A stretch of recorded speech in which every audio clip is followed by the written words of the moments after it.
Here's how that story unfolds. It began with rising tensions between Madrid and Washington.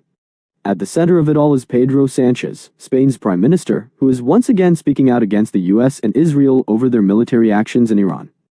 On Wednesday, Sanchez didn't hold back. He warned that the conflict risks playing Russian roulette with millions of lives, a stark phrase that captured just how dangerous he believes the situation has become. But this isn't just about words. A day earlier, Donald Trump escalated matters by threatening to cut off US trade with Spain. Why? Because Spain refused to allow the United States to use shared military bases on Spanish soil for attacks on Iran. Sanchez responded firmly in a televised address. Spain, he said, would not take part in actions that go against its principles, declaring the country would not be complicit in something harmful to the world, even if there are threats of retaliation. No a la guerra.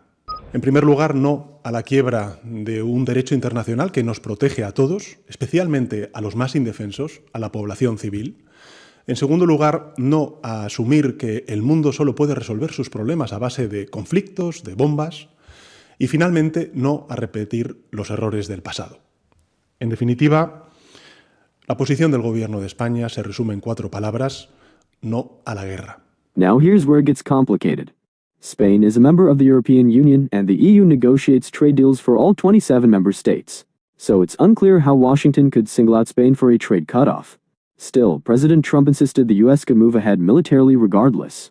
Referring to the 2 joint bases in southern Spain, facilities shared by both nations but under Spanish command, he said the US could use them if it wanted to.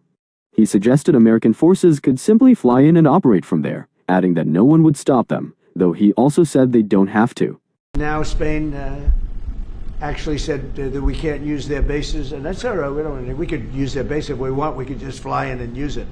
Nobody's going to tell us not to use it, but we don't have to. But they were unfriendly, and so I told them we don't want to. Spain has absolutely nothing that we need other than great people. They have great people, but they don't have great leadership. And as you know, they were the only country that in NATO would not agree to go up to 5%. I don't think they agreed to go up to anything. They wanted to keep it at 2%, and they don't pay the 2%. So we're going to cut off all trade with Spain. We don't want anything to do with Spain. This isn't the first time trade has been used as leverage. Trump has repeatedly threatened tariffs and embargoes against other countries. In fact, the Supreme Court of the United States recently struck down his broad global tariffs, ruling that emergency powers don't give a president unlimited authority to impose sweeping trade measures. Even so, Trump maintains he still has the power to enforce full-scale embargoes. For Spain, this marks another chapter in a tense relationship with the Trump administration. Madrid has also been openly critical of Israel's war in Gaza. Sanchez has described the strikes on Iran as both unjustifiable and dangerous, arguing they could have serious global consequences.